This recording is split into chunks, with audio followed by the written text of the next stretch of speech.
Dad called me a burden, and kicked me out at 17 to make room for my stepsister. When I got back on my feet, Dad came to ask money for her education. I laughed and said, "When my mother died, I thought the worst had already happened. I was 17, barely holding myself together, and drowning in grief. She was the glue that held our family together, and without her, everything fell apart almost immediately. My father, who had always seemed reliable, didn't even let the dust settle. For months after the funeral, he announced that he was getting married to a woman named Scarlett. Scarlett was no stranger. She was a coworker he'd been friendly with for years. At the time, I thought it was just his way of coping, throwing himself into something to avoid dealing with his feelings. But even then, it felt fast. Too fast. I wasn't the only one who thought that. Relatives whispered at family gatherings, old friends stopped coming around, and even my Aunt Sarah, my mother's sister, called him out on how disrespectful it looked. But he brushed it all off, saying it was his life and his rules. Scarlett wasn't the only new arrival. She had a daughter, Brittany, who was 16, just a year younger than me. They moved into our house within weeks of the wedding. I didn't even have time to adjust to my mother's absence before this new family came storming in. At first, I tried to make the best of it. Brittany and I were forced to share a room because Scarlett insisted on turning my mom's old office into her own space. "It's better for everyone that way," my dad told me. Brittany acted sweet around him, calling him Dad within a month and baking cookies like a sitcom daughter. Scarlett played the role of the perfect wife, doting on my dad in public and throwing subtle jabs at me in private. They pretended to be a perfect family unit, but I could see through it. The tension at home was unbearable. Brittany never respected my space, treating our shared room like it was all hers. She threw her clothes everywhere, played music when I was trying to sleep, and even went through my things once or twice. Scarlett was no better. She had this passive-aggressive way of making me feel like I didn't belong, like I was some remnant of my father's past life that she had to tolerate. The only thing that kept me sane was school and work. I had a part-time job at a local diner, and saved what little money I could. But even that didn't prepare me for what my dad dropped on me one night. It was just the two of us at home. Scarlett and Brittany had gone shopping. My dad called me into the living room, which immediately made me nervous. He rarely wanted to talk anymore, unless it was to lecture me about something. But this time he seemed nervous, avoiding eye contact as he began. "Look, there are 4 of us here now," he said. "I know it's hard for you to share a room with Brittany, so I was thinking." He paused, as if waiting for me to fill in the blanks. When I didn't, he continued. "You're going to be 18 soon, and it's time for you to start living like a man. Get a job, support yourself, and move out." I just stared at him. At first I thought he was joking. But he wasn't.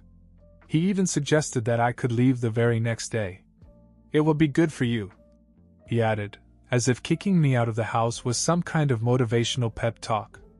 I couldn't say anything. I just nodded and went to the bathroom.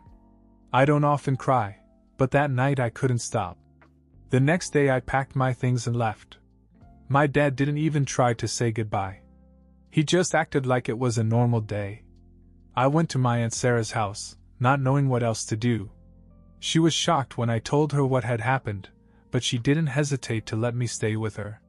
Her husband and son took me in as well, and for the first time in months, I felt like someone actually cared about what I was going through. That was the day I realized I was on my own. Living with Aunt Sarah was like a breath of fresh air. She and Uncle Chris treated me like family, something I hadn't felt in a long time. My cousin Jake, who was about my age, quickly became like a brother to me. He'd knock on my door to see if I wanted to shoot hoops or grab a burger. It was small stuff, but after everything I'd been through, it mattered. Still, I couldn't shake the bitterness I felt toward my dad. Every time I thought about him kicking me out of the house, I felt this mixture of anger and shame. I hated that I had cried over it. I hated that I even cared. But most of all, I hated how easily he had replaced me with Scarlett and Brittany. Aunt Sarah told me I could stay as long as I needed, but I didn't want to freeload. I took every shift I could at the diner, saving every penny. I even started doing odd jobs on the weekends, mowing lawns, walking dogs, whatever paid.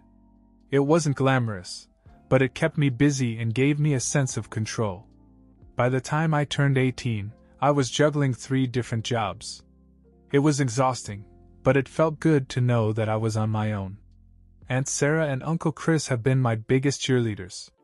They helped me open a savings account, taught me how to budget, and even co-signed for my first car, a beat-up Honda Civic. Word of my dad's new life spread quickly through our family. At every holiday or gathering, someone would bring it up. Apparently, Scarlett and Brittany were still playing the perfect family act, but cracks were beginning to show. Brittany was skipping school and spending all her time with a sketchy boyfriend, while Scarlett had blown through most of my dad's savings on shopping sprees and spa days. "You're better off without her," Aunt Sarah told me one night. And I knew she was right. By the time I was 20, I finally felt like I had my life together.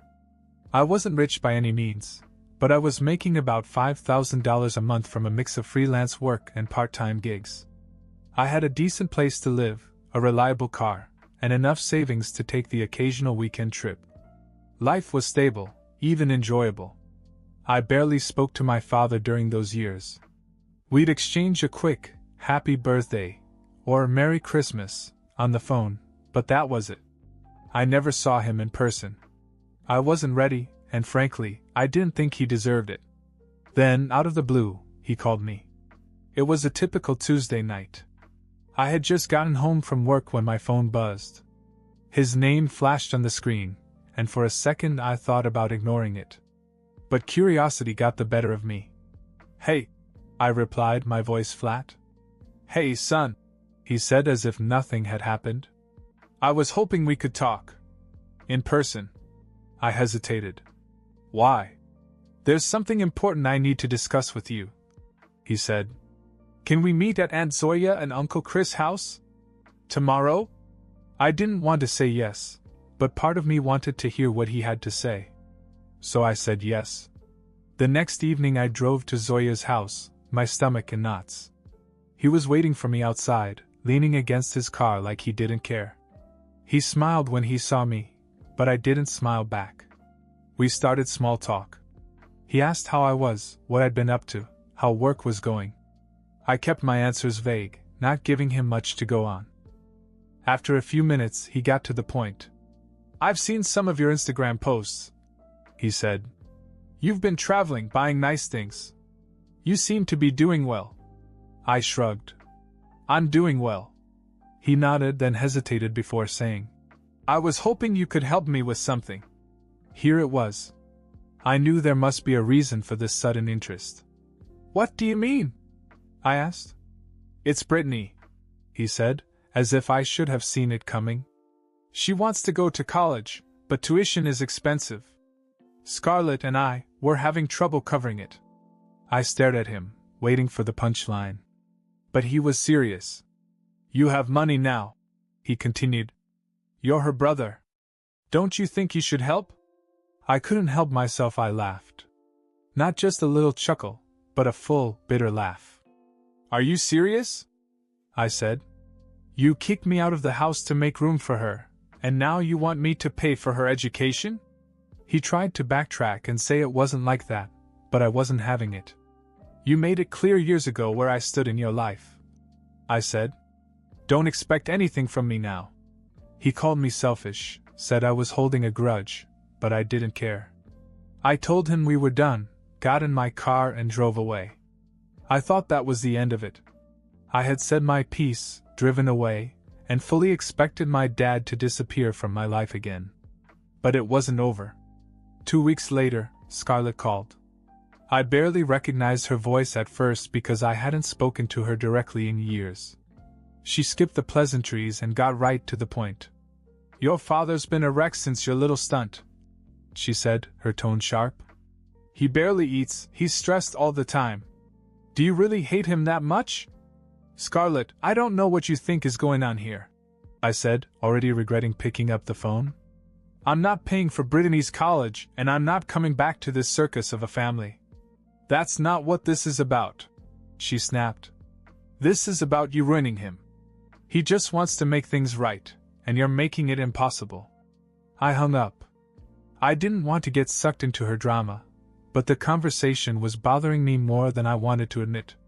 The thought of my father, barely eating, made me feel guilty, no matter how much I hated what he had done. I couldn't sleep that night. Part of me wondered if I should have handled things differently. Not for Scarlett or Brittany, but for my father. Maybe he really was trying to make amends, even if he went about it in the worst possible way. Then, out of nowhere, another twist came crashing into my life. It was a Sunday afternoon, and I was working on a freelance project when Aunt Sarah called. Her voice was shaky, almost panicked. "Did you hear about your dad?" she asked. "No, why?" I said, my chest tightening.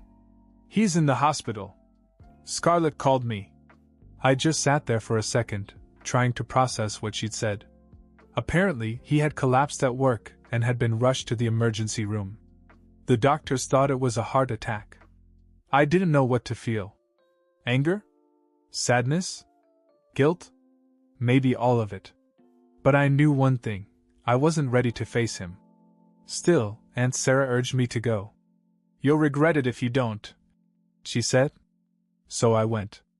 Walking into the hospital room felt surreal. My father looked so much older than I remembered. He was pale, hooked up to machines, and barely resembled the man I grew up with.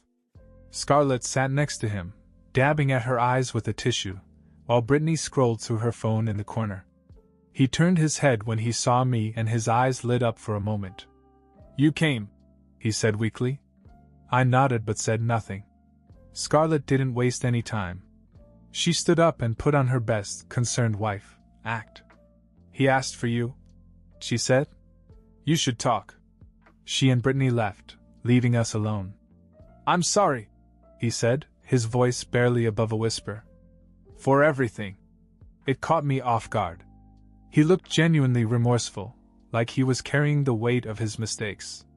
I didn't know what to say. "I was wrong to kick you out," he went on.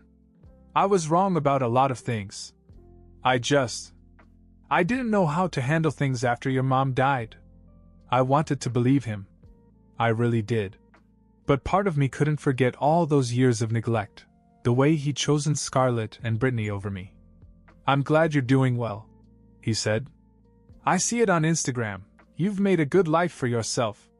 I nodded again, still not sure how to respond. Before I could say anything, the door burst open and Scarlett stormed in, looking furious. "What are you doing?" she snapped.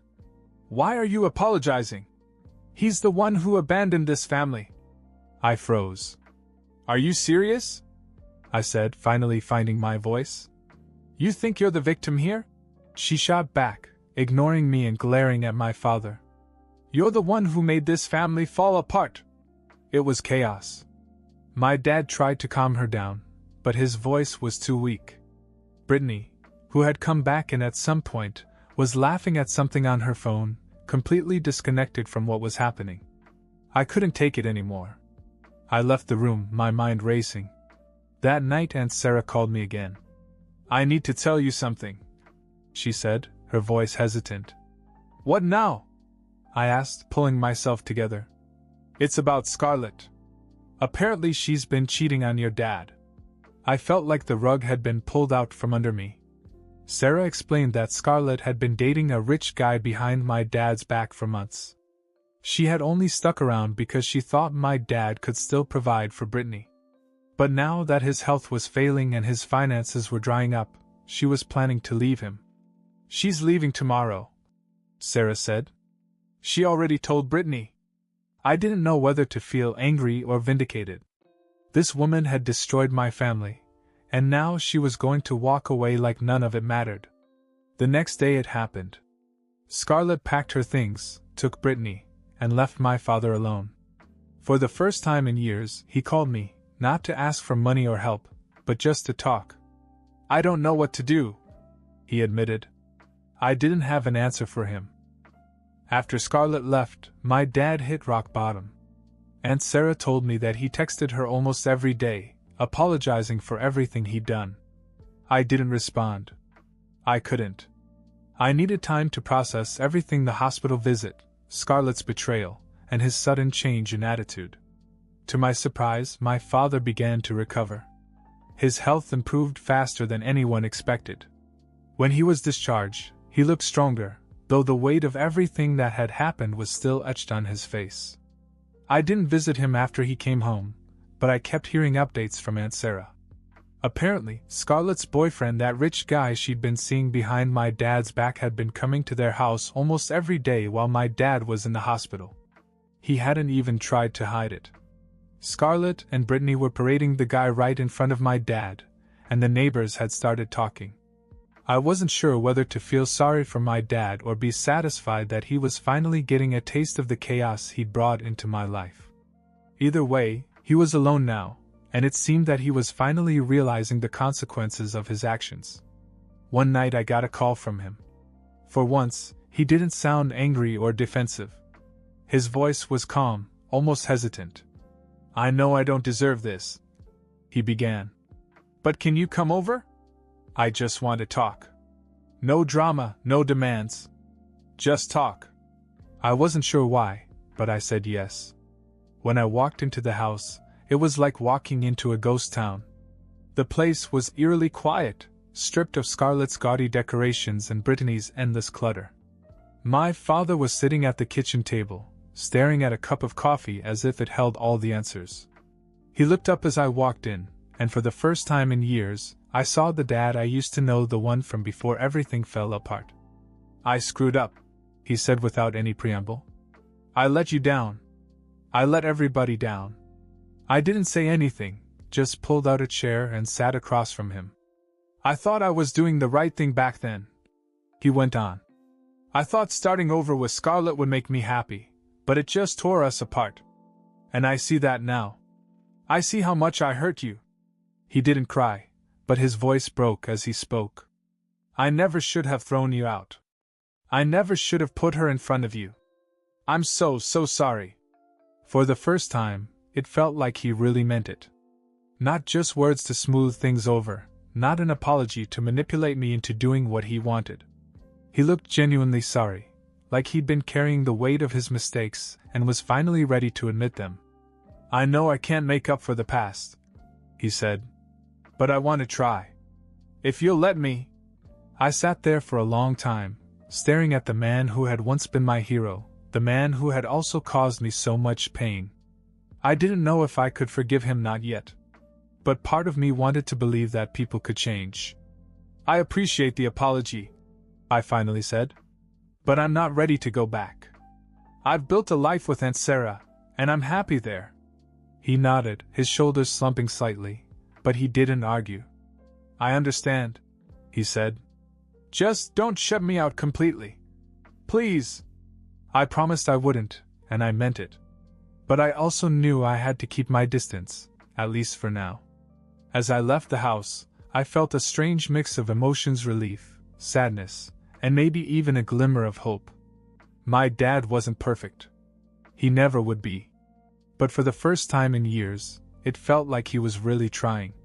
6 months passed, and things began to change, not dramatically, but enough to feel different.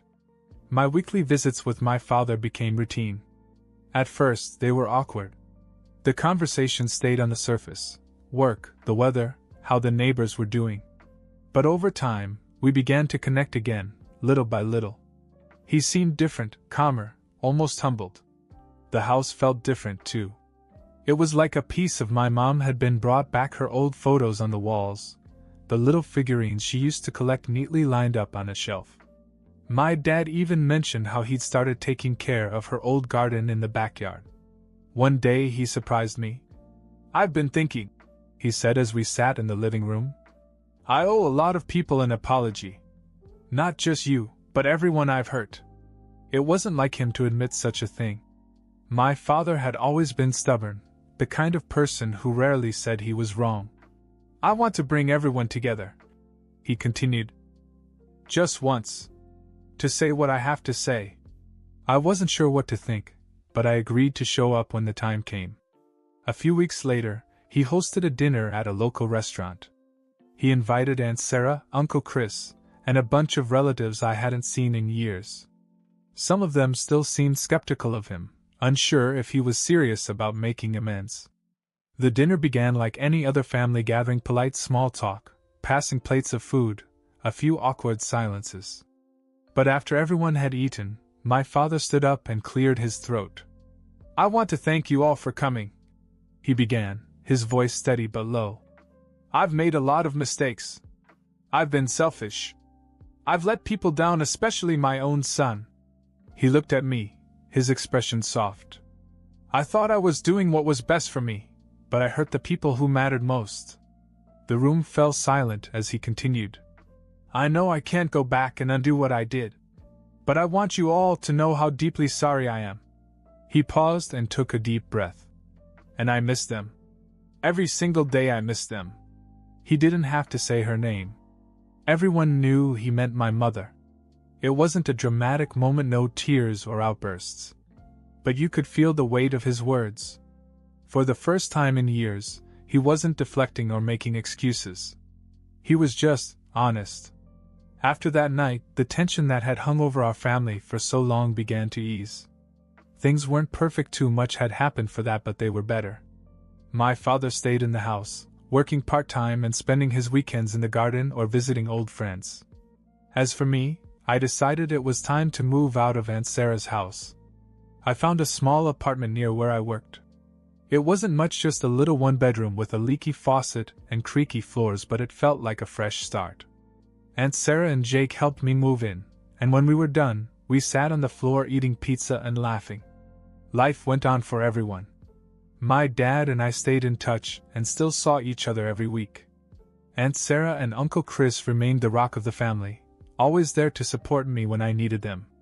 The resentment I had carried for so long began to dissipate, replaced by something I hadn't felt in years: peace. Life slowly settled into a rhythm.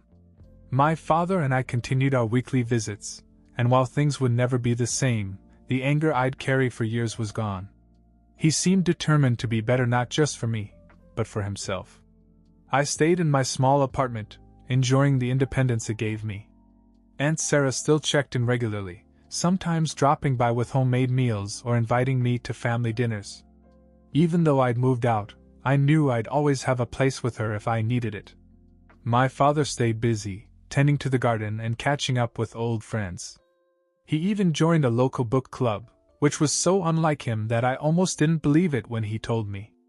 One Saturday, as we sat on his back porch drinking coffee, he said, "You know, I've been thinking a lot about your mom lately. She wouldn't be proud of the way I handled things, but I hope she'd be proud of what I'm trying to do now." I didn't know how to answer, so I just nodded. Sometimes words weren't necessary. We were far from perfect, but for the first time in a long time, it felt like we were okay.